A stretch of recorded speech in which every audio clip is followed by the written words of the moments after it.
Kami datang di hadiratmu, membawa doaku. Kami sujud, rendahkan diri, menyembah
Hello brothers and sisters, welcome back again to our celebration online edition.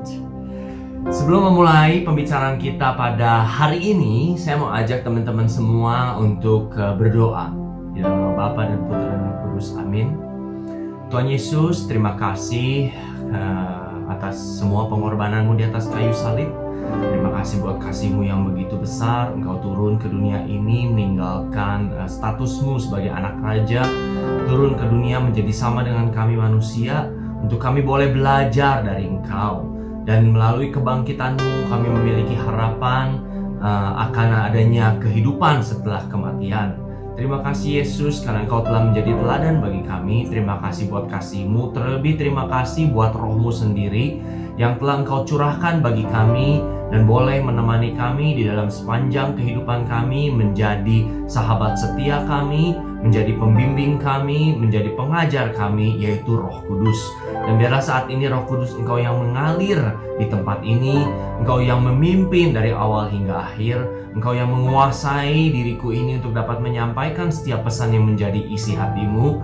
Taruhlah setiap perkataan di dalam lidah bibirku untuk mewartakan apa yang menjadi kabar sukacita, memberikan kasih, damai, sejahtera dan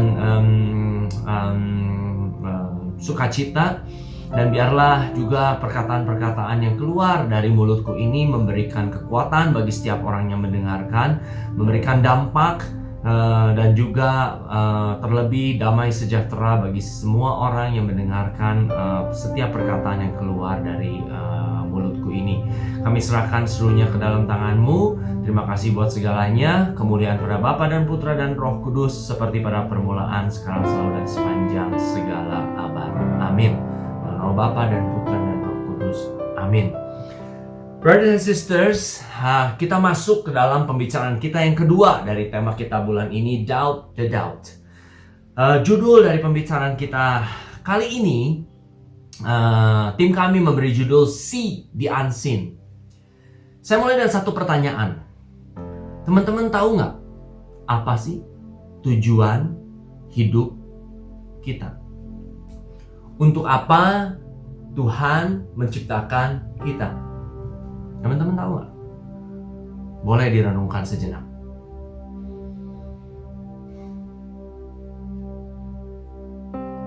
Saya kutip satu quote dari saudara kita Rick Warren. Dia bilang gini, "You weren't put on earth to be remembered. You were put here to prepare for eternity." Saya ulangi, you weren't put on earth to be remembered. You were put here to prepare for eternity. Ternyata, teman-teman, tujuan kita di dunia ini adalah mempersiapkan untuk hidup kita di kekekalan. Jadi kita hidup di dunia ini, Tuhan ciptakan kita bukan untuk dikenang, hanya dikenang, tapi kita dipersiapkan untuk hidup di kekekalan. Jadi Tuhan menciptakan kita bukan hanya untuk lahir, tumbuh dewasa, sekolah, bekerja, pacaran, menikah, punya anak, terus mati. Cuman itu, enggak teman-teman. Ternyata lebih daripada itu, Tuhan menciptakan kita untuk kekekalan, hidup yang kekal. Dan quote ini, pernyataan ini sangat cocok sekali dengan bacaan kita hari ini yang akan kita bahas dan juga akan kita bahas di kelompok kecil, di iShare. Bacaan ini diambil dari 1 Petrus 1 ayat 3-5. Saya bacakan aja dari terjemahan baru. Terpujilah Allah dan Bapa Tuhan kita Yesus Kristus, yang karena rahmat-Nya yang besar telah melahirkan kita kembali oleh kebangkitan Yesus Kristus dari antara orang mati, kepada sesuatu hidup yang penuh pengharapan. Saya garis bawahi, melahirkan kita kembali oleh kebangkitan Yesus Kristus dari antara orang mati. Tanda kurung, pengharapan kita adalah, ini saya tambahkan, untuk menerima suatu bagian yang tidak dapat binasa, yang tidak dapat cemar, dan yang tidak dapat layu, yang tersimpan di sorga bagi kamu, yaitu kamu yang dipelihara dalam kekuatan Allah oleh karena imanmu, sementara kamu menantikan keselamatan yang telah tersedia untuk dinyatakannya pada zaman akhir, dipelihara dalam kekuatan Allah karena imanmu, tersedia untuk dinyatakan pada zaman akhir. Yang pertama, seperti yang kita udah bahas di minggu lalu, bahwa ketika kita menerima Yesus sebagai Tuhan dan Juru Selamat, kita percaya akan kebangkitan Kristus yang teman-teman tahu sendiri bahwa aja kita rayakan di hari Paskah. Dan ketika kita menerima Dia sebagai Tuhan dan Juru Selamat, kita adalah ciptaan baru. Kita punya identitas baru. Dan ketika kita menjadi ciptaan baru dan punya identitas baru, ternyata kita punya, seperti yang saya bilang kemarin adalah di Yeremia 29 ayat 11, ada punya sebuah masa depan, ada punya sebuah harapan. Dan ternyata harapan itu di ayat ini dikatakan bahwa harapan untuk menerima suatu bagian yang tidak binasa, tidak dapat cemar, dan tidak dapat layu, yang tersimpan di sorga. Itulah hidup kekekalan. Jadi harapan kita, tujuan kita itu adalah untuk sesuatu yang nggak kayak di dunia ini fana, tapi adalah untuk sesuatu yang kekal di surga nanti bersama Bapa. Tapi kalau kita baca lagi, yang pertama ini tuh kita terimanya sudah tersedia loh. Dia bilang telah tersedia keselamatan ini, tapi dinyatakan pada zaman akhir. Jadi bukan sekarang, nanti pada zaman akhir. Ada banyak orang bilang bahwa zaman akhir itu hari kiamat, nanti kita baru terima pada hari kiamat gitu ya. Tapi buat saya, secara pribadi zaman akhir kita itu adalah ketika kita selesai hidup di dunia ini dan Tuhan panggil kita. Mungkin dirasa kita sudah siap dan sudah selesai tugasnya di dunia, dan Tuhan panggil lewat kematian. Itulah buat saya zaman akhir bagi kita secara pribadi. Namun di ayat ini pun dia bilang bahwa Petrus katakan dipelihara dalam kekuatan Allah karena imanmu. Ada kata iman. Nah, pertanyaannya, kenapa karena iman kita? Kenapa kita butuh iman? Teman-teman semua, ternyata hidup waktu kita di dunia ini, sebelum nanti pada akhirnya kita dinyatakan selesai, kita hidup di dunia ini dipersiapkan untuk kekekalan. Dan pada saat kita hidup di dunia ini, kita tuh hidupnya gak senang-senang selalu.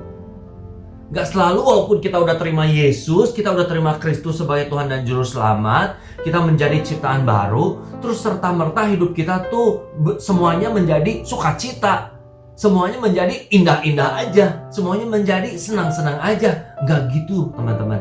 Saya ngalamin ternyata hidup bersama Tuhan Yesus itu ada sukacita dan duka cita, ada pergumulan, tapi juga ada berkat, ada masa-masa di mana saya ngerasa ditinggalkan, ada masa-masa di mana saya ngerasa dekat banget. Jadi ternyata di dalam hidup ini ada yang namanya, kalau Rick Warren pernah katakan itu, kayak hidup ini kayak ada dua track, ya. Jadi ada battles and blessings, dan itu tuh berjalan bersamaan teman-teman.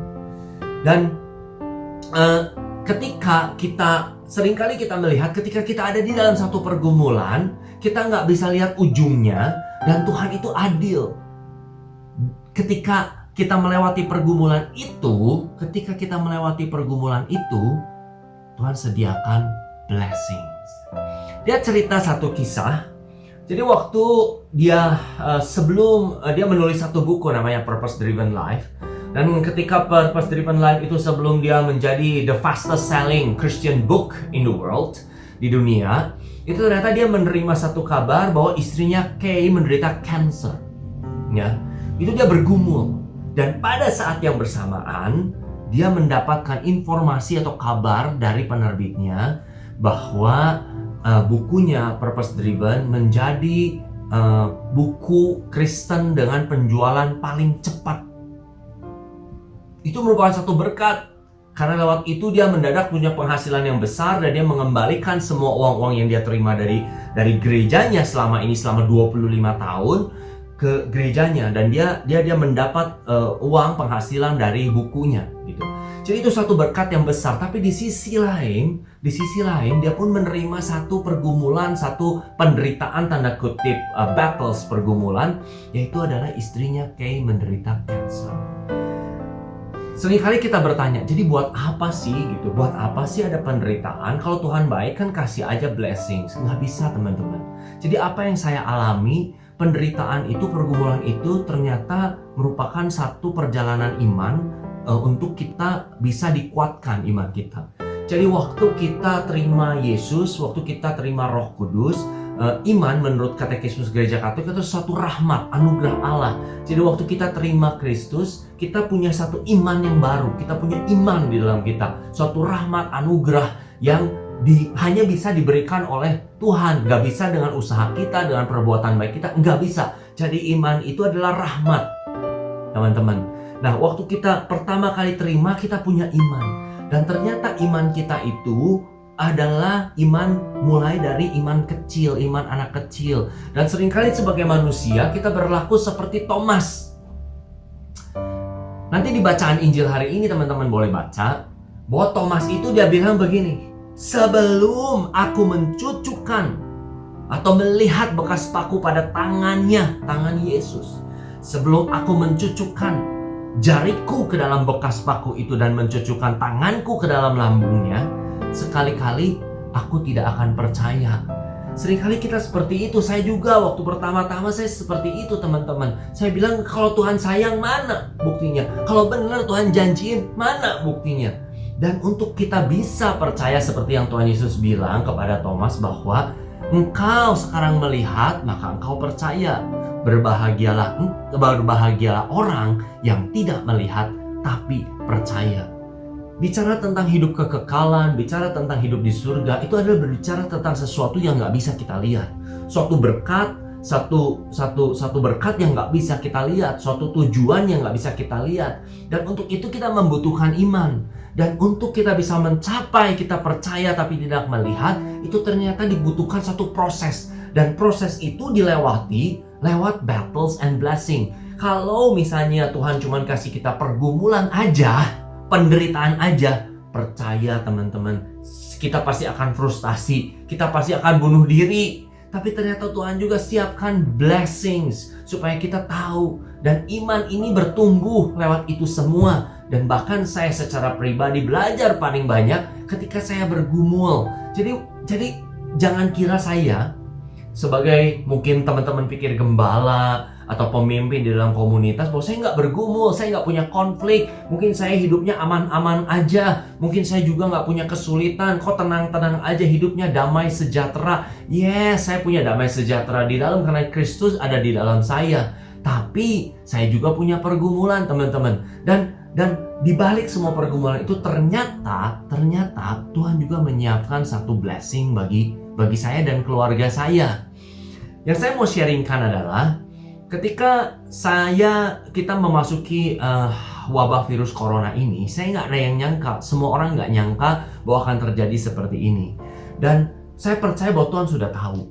Dan waktu di akhir-akhir tahun kemarin, itu tiba-tiba saya mengontak teman lama saya yang dulu memberikan project-project kepada saya, dan saya mulai bertanya apakah ada pekerjaan buat saya gitu. Dan akhirnya dia memberikan project untuk merenovasi sebuah retail shop, toko di mall gitu. Dan ketika saya mendapatkan project itu, serta-merta saya menjadi sibuk, kesibukan yang di luar dari kesibukan saya biasa. Dan pada saat itu saya merasa bahwa ini kayaknya menjauhkan saya dari Tuhan. Karena kayaknya saya jadi nggak punya waktu lagi gitu. Saya kayaknya sibuk banget dengan pekerjaan ini. Bahkan sampai untuk hal tersebut saya konflik dengan istri saya. Ya, ketika di dalam project itu dalam under pressure yang sangat kuat karena pekerjaannya yang kurang responsible, dan ternyata saya berkonflik, bahkan konflik berat sekali gitu ya dengan istri saya. Dan saya pikir, wah ini menjauhkan saya, udah pasti ini jauhin saya daripada Tuhan gitu. Tapi istri saya terus-terusan bilang, enggak, dia berdoa dan dia bilang, dia katakan, enggak, ini Tuhan kasih buat kita, ini Tuhan kasih buat kita. Tahu nggak teman-teman? Dulu saya nggak tahu, tapi saya bilang, oke, saya berjalan aja, saya percaya. Satu project demi satu project Tuhan berikan, Tuhan percayakan kepada kami. Dan ternyata hasil dari project itu merupakan tabungan kami sekarang di dalam masa menghadapi COVID-19 pandemi ini. Karena ketika masa ini pekerjaan kami turun, proyek terhenti, bahkan order-order semua sales drop, ya boleh dibilang biaya dan income tidak seimbang, ya. Tapi ternyata Tuhan sudah persiapkan lewat proyek-proyek itu suatu berkat untuk kami boleh dipelihara, teman-teman. Jadi kalau misalnya kita nggak bisa melihat apa yang terjadi saat ini di dalam hidup saya, dan kalau saya nggak punya iman, saya pasti akan udah bilang ini nggak mungkin, saya menyerah. Nah, iman dibutuhkan oleh kita supaya kita bertahan, supaya kita satu kali waktu kita percaya dan sampai di tujuan akhir kita. Karena iman itu adalah dasar dari segala sesuatu yang kita harapkan dan bukti dari segala sesuatu yang tidak kita lihat. Jadi iman itu membuat kita terus berjalan sampai kepada tujuan yang Tuhan telah siapkan bagi kita, yaitu hidup di dalam kekekalan, menerima suatu bagian yang tidak dapat binasa, tidak dapat semar, dan tidak dapat layu, yang semuanya itu tersimpan di surga. Dan untuk mencapai itu, Tuhan persiapkan kita melalui kehidupan kita di dunia ini, teman-teman. Iman dibutuhkan ketika kita menghadapi permasalahan di dalam rumah tangga. Iman dibutuhkan ketika kita menghadapi masalah di pekerjaan. Iman dibutuhkan ketika kita menghadapi masalah di pendidikan, di studi. Ada banyak orang, saya ambil contoh, masuk ke dalam pernikahan dan berharap bahwa mereka memperoleh kebahagiaan. Tapi ternyata Tuhan tidak menciptakan pernikahan untuk kebahagiaan. Tuhan menciptakan pernikahan untuk pengudusan. Karena tidak ada satu institusi yang paling ideal di dunia ini yang dapat menguduskan, menajamkan, menghaluskan kita selain pernikahan. Kenapa? Karena tiap hari kita ketemu, teman-teman. Orang itu, manusia itu semakin disatuin, semakin dideketin, semakin gesekan.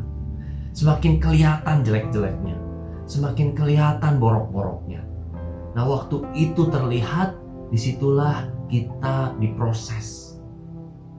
Dan kalau kita nggak punya iman bahwa pernikahan ini adalah Tuhan persiapkan, adalah satu proses yang kita harus lewati untuk nanti kita menerima di zaman akhir keselamatan yang Tuhan sudah janjikan, sebuah masa depan untuk hidup di kekekalan, kita akan menyerah, teman-teman. Tujuan menjadi penting untuk kita bisa melihat kemana kita menuju. Visi menjadi penting untuk kita bisa berjalan, dan ketika kita menghadapi berbagai macam pergumulan dan persoalan, kita tahu kemana yang kita tuju. Tanpa kita tahu apa yang kita tuju, kita akan menyerah di tengah jalan. Karena hidup ini bukan cuma blessings, hidup ini juga ada battles, hidup ini juga ada pergumulan.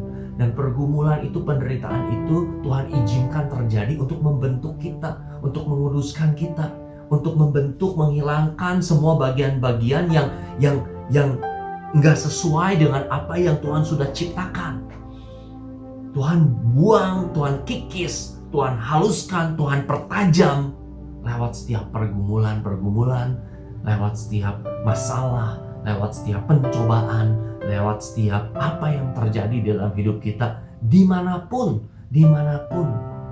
Tuhan tempatkan kalian semua saat ini. Dimanapun, bukan cuman di pelayanan, bukan cuman hanya bicara gereja, hidup spiritual, tapi dimanapun. Kalau teman-teman saat ini ada di kampus atau menjadi mahasiswa, teman-teman diuji lewat permasalahan-permasalahan, Ketika kalian menemukan kesulitan, mau cara benar, belajar benar, atau mau nyontek jalan pintas, ya. Mau dapetin grade bener atau mau dapetin grade dengan cara mudah. Dan waktu saya dulu kuliah dan saya nggak kenal kebenaran, saya ambil jalan pintas dengan saya bayar dosennya. Dan ketika saya bayar dosennya, saya dapat soalnya. Dan waktu saya dapat soalnya, saya dapat nilai yang baik. Ya, hidup itu selalu pilihan, teman-teman. Dan setiap pilihan yang kita ambil akan menentukan apakah kita akan sampai kepada tujuan yang Tuhan telah tetapkan bagi kita. Dan untuk kita bisa memilih, kita butuh iman yang kuat. Dan iman ini adalah satu proses perjalanan. Bukan lahir, lalu tiba-tiba punya iman yang kuat, lalu kita selesai. Enggak, teman-teman. Karena Tuhan tahu. Tuhan Yesus tahu. Di dalam kedagingan kita, di dalam kita natur kita sebagai manusia, kita seperti Thomas. Kita ingin melihat sesuatu yang nyata. Kita ingin melihat dulu buktinya, baru kita mau percaya. Tapi Tuhan Yesus katakan, Tuhan Yesus membutuhkan iman yang tidak melihat, tapi percaya. So kalau saat ini iman kita masih didasari oleh apa yang terlihat, maka kita akan menjadi roller coaster. Ketika kita dapat blessing, kita kena euforia luar biasa. Ketika kita dapat battles, pergumulan, kita terpuruk luar biasa. Dan kita akan menjadi punya iman yang seperti roller coaster. Naik turun, naik turun. Tapi waktu kita mulai belajar untuk melihat sesuatu yang kita gak bisa lihat. Mulai kita belajar untuk melihat suatu tujuan yang kita gak bisa lihat saat ini. Yaitu di kekekalan. Dan kita mulai belajar percaya, belajar mengimani tujuan itu. Maka kita akan setahap demi setahap, kita akan punya iman yang kuat. Dan pada akhirnya kita akan dapat percaya walaupun kita tidak melihat. That's what I call faith. So, di dalam masa ini saya tahu ada banyak ketidakpastian. Di dalam masa-masa ini, pandemik ini, ada banyak kekhawatiran. Tapi saya mau ajak sama teman-teman, see the bigger picture. Ada tujuan yang Tuhan telah siapkan. Yaitu hidup bagian yang sangat luar biasa yang tersimpan di surga. Dan itulah masa depan kita. Dan itulah harapan kita yang kokoh. So brothers and sisters, now is the time for us to keep our faith stronger through the process, through the battles. And believe me, if God is with us, who can be against us? Peace.